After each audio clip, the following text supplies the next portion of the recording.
Hello everyone, how are you? I hope you guys are doing fine. And today's video I'm showing that my evening routine. So ഇതൊരു weekend day ആയിക്കൊണ്ട് ഞാൻ ഇങ്ങനെ എന്തെങ്കിലും cook ചെയ്യാൻ വിചാരിച്ചു. Just evening recipe. അതോടൊപ്പം പിന്നെ എനിക്ക് ചെറിയ ക്യാൻഡിലിൻ്റെ ഒരു ചെറിയ ഓർഡർ ഉണ്ട്. നിയർ പ്ലേസ് തന്നെയാണ്. അപ്പോൾ അതിൽ ചെയ്യാൻ വെച്ച്. ബേസിക്കലി ഇതിൽ കാണുന്ന ക്യാൻഡിൽസ്, സെൻറ്റഡ് ക്യാൻഡിൽസ്, ഇതിൻ്റെ കളർ വരുന്നത് റോസ് പിങ്ക് ആണ്. So the smell name was longing. It's one of premium സെൻറ്റും കൂടിയാണ്. സോ അങ്ങനെ ഈവനിങ് ആയപ്പോൾ നല്ല ചോറും പെരിപ്പറിയും ദെൻ പപ്പടം. അങ്ങനെ ചോറ് കഴിക്കുന്നതിനോടൊപ്പം ഈവനിങ് സ്നാക്സിനെ കുറിച്ച് ചിന്തിക്കാനും തുടങ്ങി എന്താക്കാം. So final I decided to make is masala bonda. It's one of my favourite snacks. Normally ഇത് കുറേ കഴിച്ചിട്ട് ലാസ്റ്റായിട്ട് കഴിച്ചത് അതും ഈ റമദാനായിരിക്കും മേ ബി കഴിക്കുക, അല്ലാണ്ട് അങ്ങനെ ഇതുവരെ ആക്കിയിട്ടില്ല. സോ അങ്ങനെ വിചാരിച്ച് എന്തുകൊണ്ട് അതാക്കിക്കൂടാ. സോ ഞാൻ ആ റെസിപ്പീനെ ചൂസാക്കി. സോ ഞാൻ അതെങ്ങനെ ആക്കിയത് നിങ്ങൾക്കും കൂടി ഷെയർ ചെയ്യാൻ വിചാരിച്ചു. So my family joint family. So I choose 1 kilo potato. ആദ്യം ചെയ്യേണ്ടത് അത് ബോയിൽ ചെയ്യാൻ വെക്കണം. സോ അത് ബോയിൽ ചെയ്യാൻ വെച്ച് വെള്ളം പാകത്തിലാക്കിയിട്ട് അത് ബോയിൽ ചെയ്യാൻ വെച്ചു.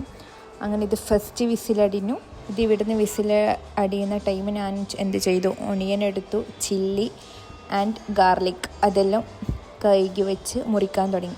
അപ്പോഴത്തേക്കും സെക്കൻഡ് വിസിലടിഞ്ഞു, ദെൻ തേർഡ് വിസിലടിഞ്ഞു.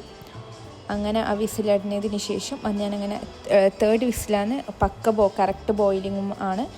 സോ ഞാൻ അങ്ങനെ ഓഫ് ചെയ്തു. അത് സൈഡാക്കിയതിന് ശേഷം ഞാൻ ഓണിയനും ബാക്കിയുള്ളതൊക്കെ മുറിക്കാൻ തുടങ്ങി. അങ്ങനെ അതെല്ലാം മുറിച്ച് കഴിഞ്ഞു. സോ കറി ലീവ്സ് കൊടുത്തിട്ടുണ്ടായിന്. അങ്ങനെ എന്ത് ചെയ്തു, നെക്സ്റ്റ് പാത്രം എടുത്തിട്ട് അതിലേക്ക് ഓയിൽ തിളപ്പിച്ചതിന് ശേഷം കടുകിട്ടു. തിളക്കുന്ന സമയം ഗാർലിക് ഇട്ടു, പിന്നെ കറി ലീവ്സ് ഇട്ടു. ദെൻ പിന്നെ ഇളക്കാൻ തുടങ്ങി. അതിന് ശേഷം ഓണിയനും ഇട്ടതിന് ശേഷം നന്നായി ഇളക്കി ഏകദേശം ഒരു ബ്രൗണിഷ് കളറാകുന്ന വരെ അതിങ്ങനെ ഇളക്കാൻ തുടങ്ങി. വിത്ത് ലോ ഫ്ലെയിം ആക്കി. പിന്നീട് മനസ്സിലായി ലോ ഫ്ലെയിം ആക്കിയിട്ട് കാര്യമില്ല, അങ്ങനെ എന്താക്കി ഹൈ ഫ്ലെയിം ആക്കിയിട്ട് ചെയ്യാൻ തുടങ്ങി. ഞാൻ വലിയ കുക്കൊന്നുമല്ല. So I want to study something. ആ രീതിയിൽ ഇങ്ങനെ ഫ്രീ ആകുന്ന ടൈം ഇങ്ങനെ എന്തെങ്കിലും നോക്കും. പിന്നെ മൂഡും കൂടി വന്നു കഴിഞ്ഞാൽ അങ്ങനെ ഇറങ്ങി വൈനോട്ടാക്കിക്കൂടെ ആ രീതിയിൽ ഇറങ്ങി അങ്ങനെ ആക്കിയതാണിത്.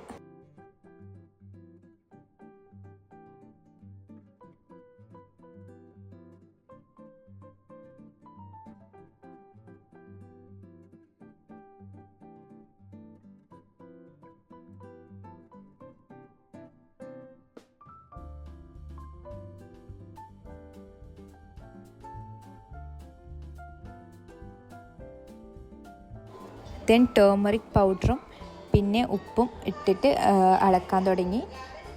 ബ്രൗണിഷ് ആയതിന് ശേഷമാണ് ഈ ടേമറിക് പൗഡർ ഇടുക. ഇളക്കി നല്ലോണം ഇളക്കിയതിന് ശേഷം എന്ത് ചെയ്ത് ബോയിൽ ചെയ്ത് പൊട്ടാറ്റോസ് ഉണ്ടായിട്ടില്ലേ അത് അതിലേക്ക് ഇട്ട് കൊടുത്തു. എന്നിട്ട് പിന്നെ അത് ഫുള്ളൊക്കെ മിക്സാക്കി.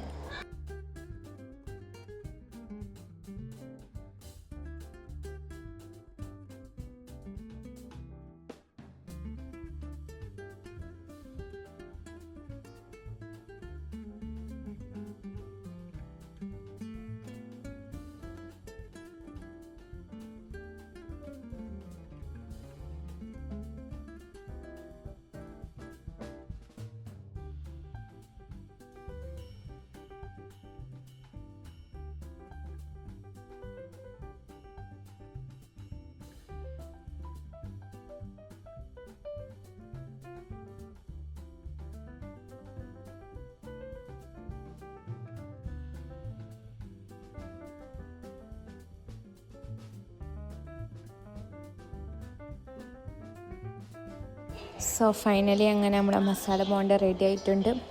I am so excited to eat. Evening normal ഇപ്പോൾ നല്ല സൺസെറ്റൊക്കെ ആയി കാണാൻ തന്നെ നല്ല രസമാണ്. അങ്ങനൊന്നും നോക്കിയില്ല, നല്ല കട്ടനും വിത്ത് മസാല ബോണ്ട ഒരു പ്ലേറ്റിലെടുത്ത് പുറത്തേക്ക് പോയി അവിടെ ഇരുന്നു. സോ അങ്ങനെ അവിടെ ഇരുന്നിട്ട് കഴിക്കാൻ വിചാരിച്ച്. സോ അങ്ങനെ മസാല ബോണ്ട കയ്യിലെടുത്തു, ദെൻ കടിച്ചു. It's so tasty. നമ്മൾ എന്ത് ചെയ്യുമ്പോൾ നമ്മളത് ഇഷ്ടപ്പെട്ട് ചെയ്യുമ്പോൾ നമ്മൾക്ക് അത് ഫുള്ളും ഇഷ്ടപ്പെടും. ചുറ്റും നമുക്കത് ഇഷ്ടപ്പെടും. ആ കാര്യങ്ങൾ ചെയ്യുമ്പോൾ നമ്മൾ എൻജോയ് ചെയ്ത് ചെയ്യും. സോ അങ്ങനെയാണ് ഞാനും ചെയ്യാറ്. അങ്ങനെ അവിടെ ഇരുന്ന് സ്ലോ മോഷനിൽ നല്ല ഈവനിങ് സ്നാക്സും കഴിച്ച് അങ്ങനെ എണീച്ചു അവിടുന്ന്.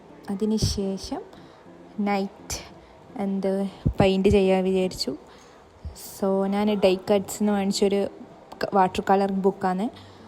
അങ്ങനെ വെറുതെ ഇരിക്കുന്നതായത് കൊണ്ട് why not, I love doing paint, so I am done that.